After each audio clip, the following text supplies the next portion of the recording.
How many of you were here yesterday? Well, okay. Did you make anybody to feel good yesterday? No. Go around making people feel good, tap them and all these things. Yes, you did. Okay, well. Huh? Oh, you should have been here yesterday. It's a technique from Hawaiian, from Hawaiian shamanism. It's called kauliki.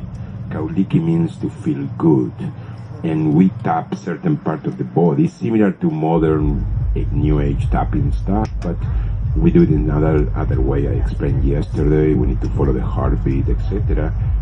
Tapping very gently in certain points, it makes people feel good.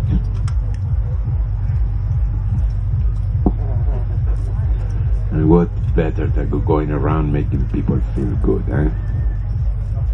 Because at the end, you're helping yourself. The more you help people, the more you help yourself. When you smile, I think smile too. Yes. That's a beautiful thing.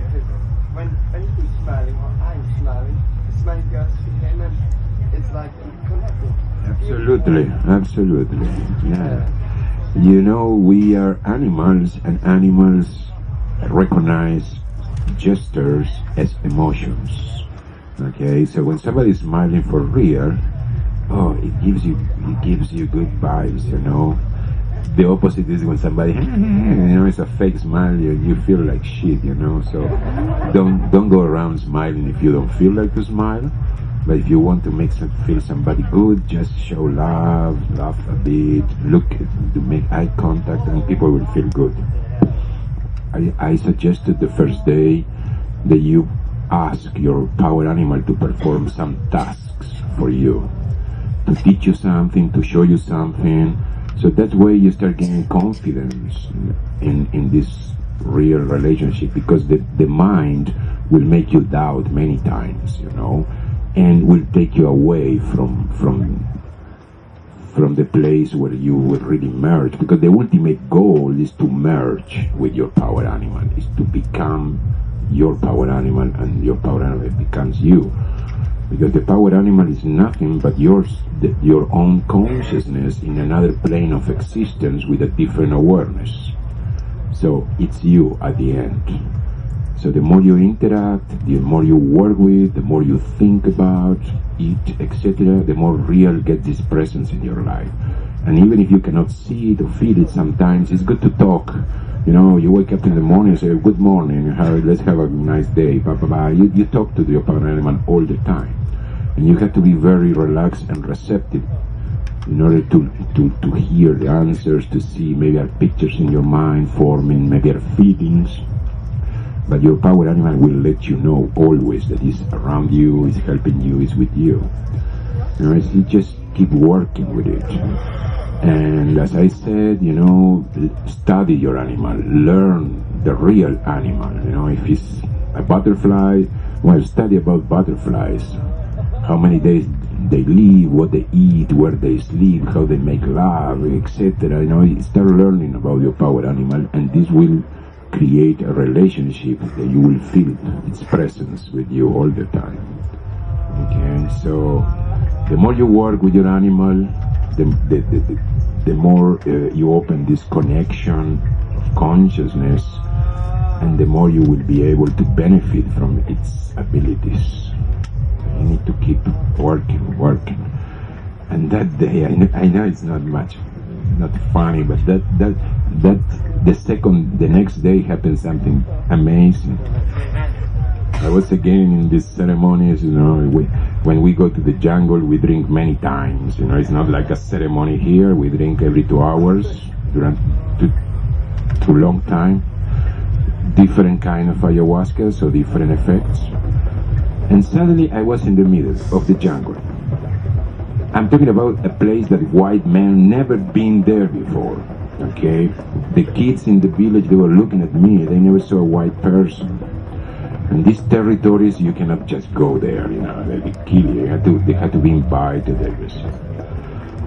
So I was in the middle of nowhere, 7 days away from any civilization, and suddenly I had to go to vomit in some place, and suddenly two policemen caught me but dressed like with tactical gear, like a kind of SWAT style, with guns, and it was dark in the night, sunglasses, guns everywhere, grenades, and I said, come on, being alone is a vision, go fuck yourself. He said, we are not a vision. And they called me and said, what the fuck are you doing here? We are the Indian police, this is Indian territory, blah, blah, blah, blah, blah, blah. So it was really funny, man. I mean, the first day, an imaginary jaguar. The second day, a real policeman in the middle of nowhere.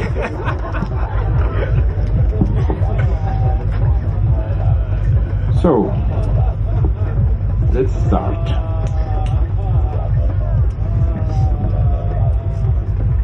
Today we will have another conscious journey.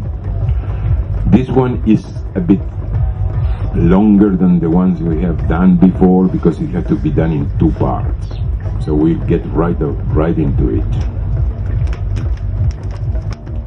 The program said that we will kind of travel back and forth in time. So it sounds very, yeah,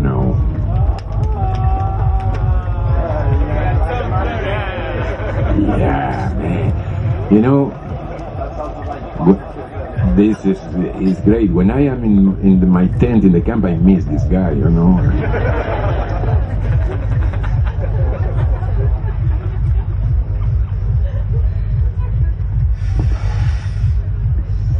So,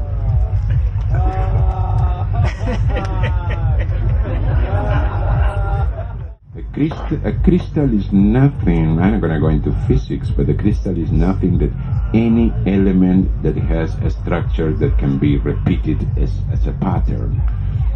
Okay, so if you have a chessboard, it's a crystal in 2 dimensions because you can enlarge it to the infinite. And crystals are also receptors of vibrations, and that's why the memory card in your camera and your phone is a crystal. So you can charge it with intention and then release it wherever you want. But the best way to release the energy of a crystal is with water. That's why all shamanic rituals with crystals, after the crystals are charged with energy, we put it into water. So the water will spread around the planet and will spread these vibrations everywhere. So thank you for sharing this. Nice journey, nice. I know it comes from your heart, so thank you. You said everything is alive, so also things human-made, like plastic or something like that? If you could see deep into energy, if you can see auras, you will see that even this speaker has an aura. Because whatever exists in physicality, it has to have a structure, energetic structure in the 4th dimension. The way we manifest physical reality is in the astral plane. Okay, nothing of this is for this lecture, but in the astral plane there are 4 levels, and the upper 4th level is called the formative plane.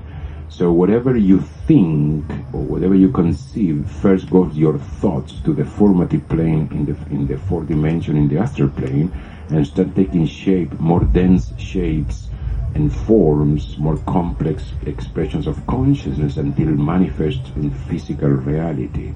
So everything has a counterpart, an energetic counterpart, absolutely everything. That's why when people say, oh, plants and animals and humans has our aura, and this microphone, no, well, this is because you can't see so deep. We are trees. According to shamanic traditions, humans, we are trees that move, and trees are humans that don't move, although trees move too. If you see the energetic structure of a tree, you will see that it's just like a human being. It has the same number of chakras in the same position, etc. So energetically, we are closer to trees than to animals. We are trees. Yes, and the tree is one of the most sacred symbols in shamanism.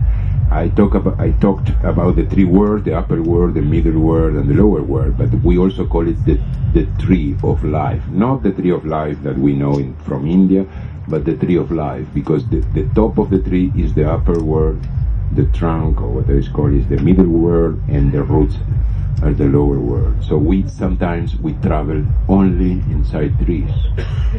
Maybe it's some symbology there.